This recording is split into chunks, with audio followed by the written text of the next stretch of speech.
ओम शांति। 2 नवंबर 2025। अव्यक्तवाणी। Revise date 31/10/2007। हेडलाइन। अपने श्रेष्ठ स्वमान के फखुर में रह, असंभव को संभव करते बेफिक्र बादशाह बनो।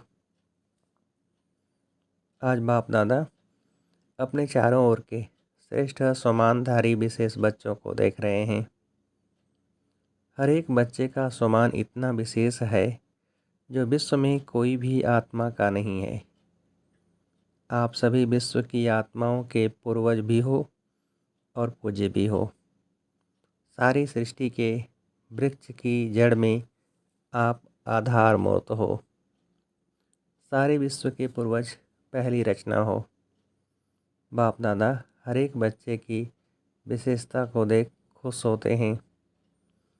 चाहे छोटा बच्चा है, चाहे बुजुर्ग माताएं हैं, चाहे प्रवृत्ति वाले हैं, हर एक की अलग अलग विशेषताएं हैं। आजकल कितने भी बड़े से बड़े साइंसदान हैं, दुनिया के हिसाब से विशेष हैं, जो प्रकृति जीत तो बने, चंद्रमा तक भी पहुंच गए, लेकिन इतनी छोटी सी ज्योति स्वरूप आत्मा को नहीं पहचान सकते। और यहाँ छोटा सा बच्चा भी मैं आत्मा हूँ ज्योति बिंदु को जानता है। फलक से कहता है मैं आत्मा हूँ। कितने भी बड़े महात्माएं हैं और ब्राह्मण माताएं हैं। माताएं फलक से कहती हमने परमात्मा को पा लिया है ना। और महात्माएं क्या कहते? परमात्मा को पाना बहुत मुश्किल है। प्रवृत्ति वाले चैलेंज करते हैं कि हम सब प्रवृत्ति में रहते, साथ रहते, पवित्र रहते हैं। क्योंकि हमारे बीच में बाप है, इसलिए दोनों साथ रहते भी सहज पवित्र रह सकते हैं।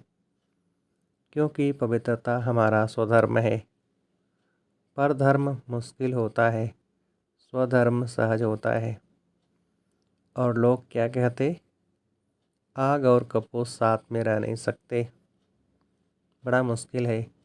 और आप सब क्या कहते? बहुत सहज है। आप सबका शुरू का एक गीत था, कितने भी सेठ स्वामी हैं, लेकिन एक अल्प को नहीं जाना है। छोटी सी बिंदी आत्मा को नहीं जाना, लेकिन आप सभी बच्चों ने जान लिया, पा लिया। इतने निश्चय और फखुर से बोलते हो, असंभव संभव है। बाप दादा भी हर एक बच्चे को विजयी रत्न देख हर्षित होते हैं, क्योंकि हिम्मते बच्चे मददे बाप है। इसलिए दुनिया के लिए जो असंभव बातें हैं वह आपके लिए सहज और संभव हो गई हैं। फखुर रहता है कि हम परमात्मा के डायरेक्ट बच्चे हैं।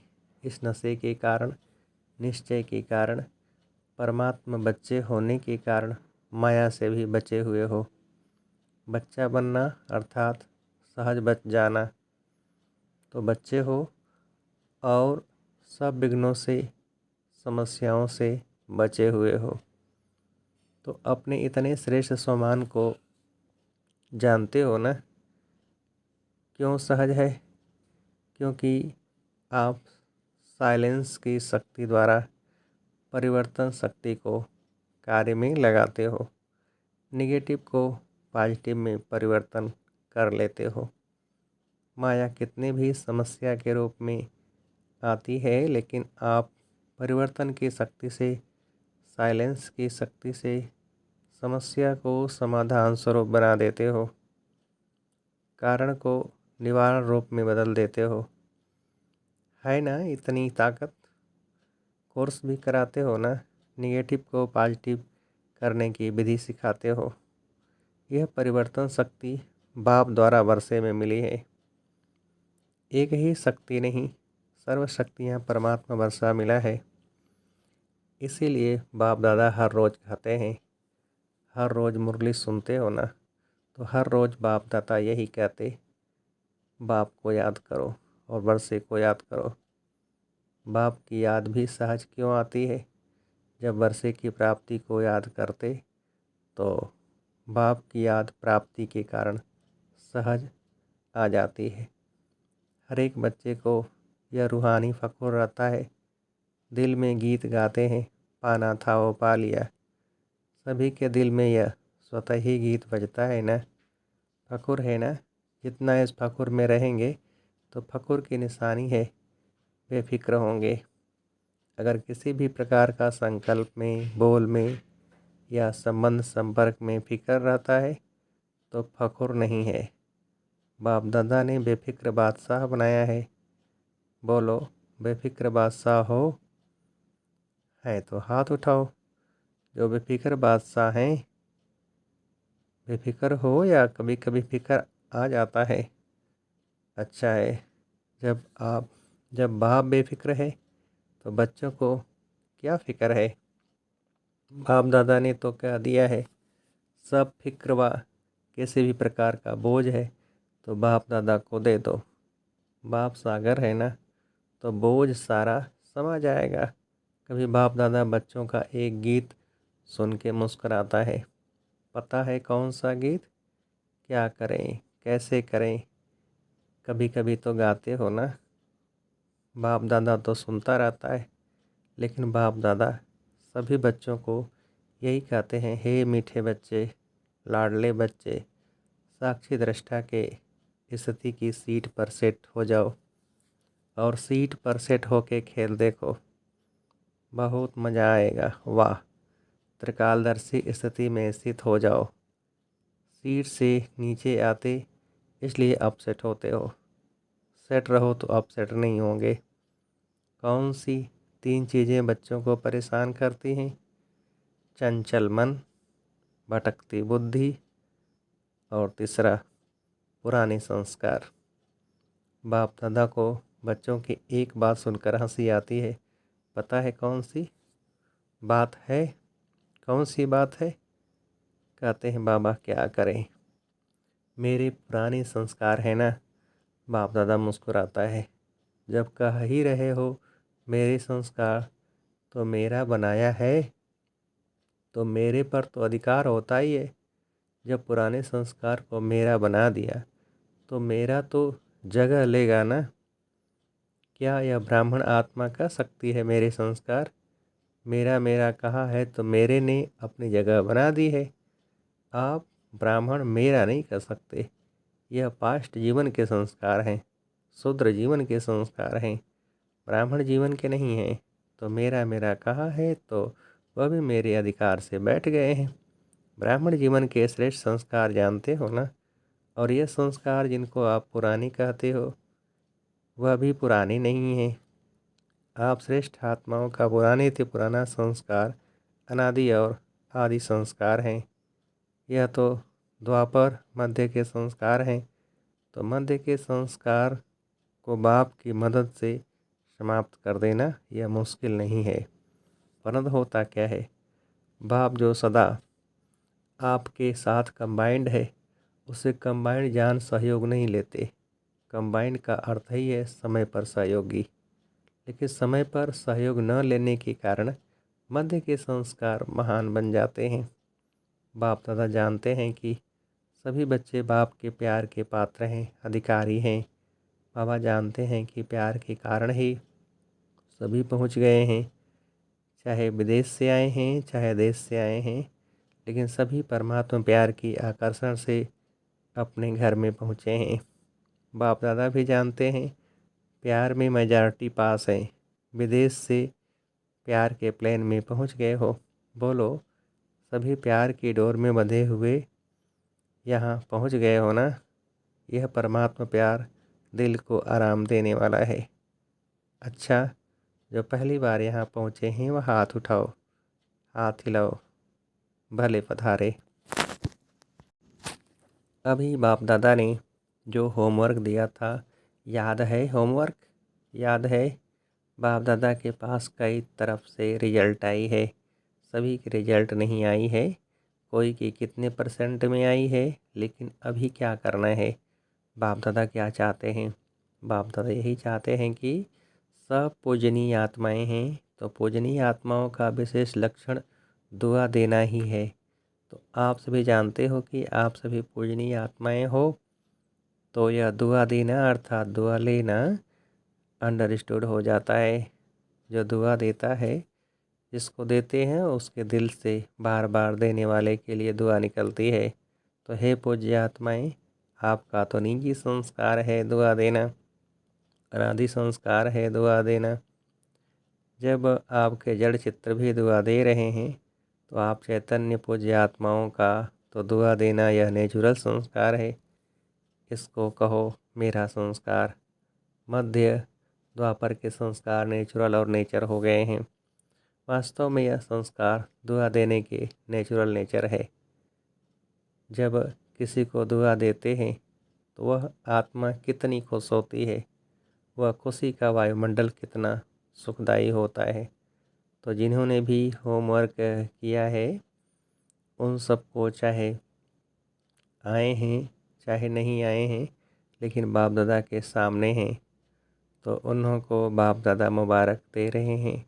होमवर्क किया है तो उसे अपनी नेचुरल नेचर बनाते हुए आगे भी करते कराते रहना।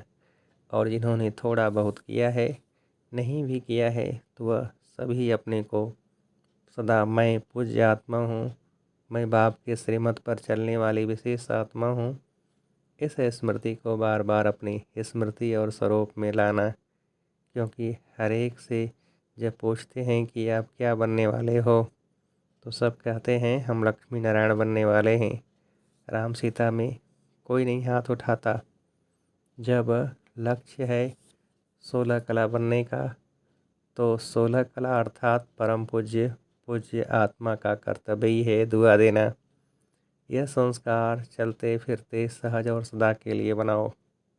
हो ही पूज्य, हो ही 16 कला, लक्ष्य तो यही है ना। बाप दादा खुश है कि जिन्होंने भी किया है उन्होंने अपने मस्तक में विजय का तिलक बाप द्वारा लगा दिया। साथ में सेवा के समाचार भी बाप दादा के पास सबकी तरफ से, वर्गों की तरफ से, सेंटर्स की तरफ से बहुत अच्छे रिजल्ट सहित पहुंच गए हैं। तो एक होमवर्क करने की मुबारक और साथ में सेवा की भी मुबारक पदम पदम गुना है। बाप ने देखा कि गांव-गांव में संदेश देने की सेवा बहुत अच्छे तरीके से मेजॉरिटी एरिया में की है। तो यह सेवा भी रहम दिल बनकर की, इसलिए सेवा के उमंग उत्साह में रिजल्ट भी अच्छी दिखाई दी है।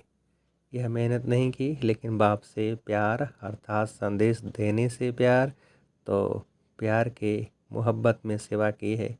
तो प्यार का रिजल्ट रिटर्न सब सेवाधारियों को स्वतः ही बाप का पदम पदम गुना प्यार प्राप्त है और होता रहेगा। साथ में सभी अपनी प्यारी दादी को बहुत स्नेह से याद करते हुए दादी को प्यार का रिटर्न दे रहे हैं। यह प्यार की खुशबू बाप दादा के पास बहुत अच्छी तरह से पहुंच गई है। अभी जो भी मधुबन में कार्य चल रहे हैं, चाहे विदेशियों के चाहे भारत के, वह सब कार्य भी एक दो के सहयोग सम्मान के आधार से बहुत अच्छे सफल हुए हैं और आगे भी होने वाले कार्य सफल हुए पड़े हैं। क्योंकि सफलता तो आपके गले का हार है। बाप दादा के गले के भी हार हो। बाप ने याद दिलाया था कि कभी भी हार नहीं खाना, क्योंकि आप बाप के गले के हार हो, तो गले का हार कभी हार नहीं खा सकता। तो हार बनना है या हार खानी है? नहीं ना, हार बनना अच्छा है ना, तो हार कभी नहीं खाना। हार खाने वाले को अनेक करोड़ों आत्माएं, हार खाने वाले तो अनेक करोड़ों आत्माएं हैं। आप हार बन के गले में पिरोए गए हो, ऐसे है ना। तो संकल्प करो, बाप के प्यार में माया कितने भी तूफान सामने लाए, लेकिन मास्टर सर्वशक्तिमान आत्माओं के आगे तूफान भी तोहफा बन जाएगा। ऐसा वरदान सदा याद करो। कितना भी ऊंचा पहाड़ हो, पहाड़ बदल के रूई बन जाएगा। अभी समय की समीपता प्रमाण वरदानों को हर समय अनुभव में लाओ, अनुभव की अथॉरिटी बनो। जब चाहो तब अपने अशरीरी बनने की, फरिश्ता स्वरूप बनने की एक्सरसाइज करते रहो। अभी अभी ब्राह्मण, अभी अभी फरिश्ता, अभी अभी अशरीरी चलते फिरते काम काज करते हुए भी 1 मिनट 2 मिनट निकाल अभ्यास करो। चेक करो, जो संकल्प किया वही स्वरूप अनुभव किया। अच्छा, चारों ओर के सदा श्रेष्ठ समानधारी, सदा स्वयं को परम पूज्य और पूर्वज अनुभव करने वाले, सदा अपने को हर सब्जेक्ट में अनुभवी स्वरूप बनाने वाले, सदा बाप के दिल तख्त नसीन भ्रिकुटी के तख्त नसीन, सदा श्रेष्ठ स्थिति के अनुभवों में स्थित रहने वाले, चारों ओर के सभी बच्चों को याद प्यार और नमस्ते। हम रूहानी बच्चों की रूहानी बाप को नमस्ते। सभी तरफ से सभी के पत्र, ईमेल, समाचार सभी बाप दादा के पास पहुंच गए हैं, तो सेवा का फल और बल सभी सेवादारियों को प्राप्त है और होता रहेगा। प्यार के पत्र भी बहुत आते हैं, परिवर्तन के पत्र भी बहुत आते हैं। परिवर्तन के शक्ति वालों को बाप दादा अमर भव का वरदान दे रहे हैं। जिन सेवाधारियों ने श्रीमत को पूरा फॉलो किया है, ऐसे फॉलो करने वाले बच्चों को बाप दादा कहते सदा फरमान बरदार बच्चे वाह।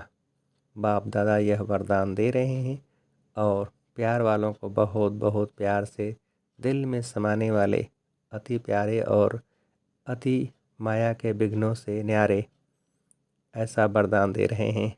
अच्छा, अभी सबके दिल में क्या उमंग आ रहा है? एक ही उमंग, बाप समान बनना ही है यह उमंग? पांडव हाथ उठाओ, बनना ही है। देखेंगे, बनेंगे, गेगे नहीं करना, लेकिन बनना ही है। पक्का? पक्का? अच्छा, हर एक अपना ओके का कार्ड अपने टीचर के पास चार्ट के रूप में देते रहना। ज़्यादा नहीं लिखो, बस एक कार्ड ले लो, उसमें ओके लिखो या लाइन डालो बस। यह तो कर सकते हो ना? लंबा पत्र नहीं। अच्छा, वरदान। संगम युग पर प्रत्यक्ष फल द्वारा शक्तिशाली बनने वाली सदा समर्थ आत्मा भव। विस्तार। संगम युग पर जो आत्माएं बेहद सेवा के निमित्त बनते हैं, उन्हें निमित्त बनने का प्रत्यक्ष फल शक्ति की प्राप्ति होती है। यह प्रत्यक्ष फल ही श्रेष्ठ युग का फल है। ऐसा फल खाने वाली शक्तिशाली आत्मा किसी भी परिस्थिति के ऊपर सहज ही विजय पा लेती है। वह समर्थ बाप के साथ होने के कारण व्यर्थ से सहज मुक्त हो जाती है। जहरीले सांप समान परिस्थिति पर भी उनकी विजय हो जाती है। इसलिए यादगार में दिखाते हैं कि श्री कृष्ण ने सर्प के सिर पर डांस किया। स्लोगन। पास विधानर बनकर पास्ट को पास करो और बाप के पास सदा पास रहो। अव्यक्त सारे अशरीरी व विदेही स्थिति का अभ्यास बढ़ाओ। जैसे बाप दादा अशरीरी से शरीर में आते हैं, वैसे ही बच्चों को भी अशरीरी होकर के शरीर में आना है। अव्यक्त स्थिति में स्थित होकर फिर व्यक्त में आना है। जैसे इस शरीर को छोड़ना और शरीर को लेना, यह अनुभव सभी को है। ऐसे ही जब चाहो तब शरीर का भान छोड़कर अशरीरी बन जाओ और जब चाहो तब शरीर का आधार लेकर कर्म करो। बिल्कुल ऐसे ही अनुभव हो जैसे यह स्थूल चोला अलग है और चोले को धारण करने वाली मैं आत्मा अलग हूँ। अच्छा, ओम शांति।